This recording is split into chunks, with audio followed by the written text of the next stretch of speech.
मेरे तरफ से सभी को नमस्ते। मैं ये कहना चाहूंगी कि कल त्यूसा में बहुत बड़ा आंदोलन किया रवि राणा ने और उनके पूरे युवा स्वाभिमान के कार्यकर्ताओं ने और बहुत सारे किसानों ने।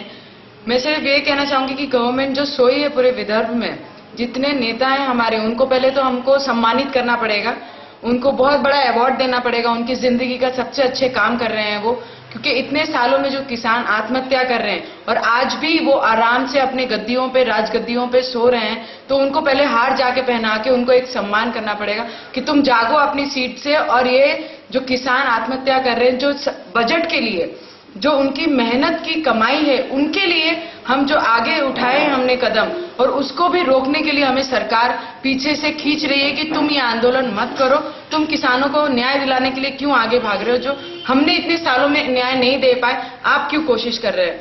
तो जिस हिसाब से कापूस के रेट बढ़ाने के लिए हमने बोला है, क्योंकि जब बारिश कम हुई, जब उनको कापूस को बारिश की जरूरत थी, तब बारिश कम हो गई तो फसल कम हो गई, फसल कम हुई तो सरकार ने भाव गिरा दिया। अगर किसानों को उनकी मेहनत की कमाई भी नहीं मिल पाएगी तो हमारा राजनीति में रह के, राजनीति करके क्या फायदा, मुझे ये बताइए। जो इतने सालों में पूरा साल लगा देते हैं कापूस निकालने के लिए हमारे किसान, और जब खेती कम हो जाती है, उनके बजट कम हो जाते हैं, तो और सरकार बजट गिरा देती है। वैसे ही खेती कम और उनके बजट गिरा देती है तो आगे बढ़ेंगे कैसे। किसानों को आखिर में आत्महत्या ही करनी पड़ेगी।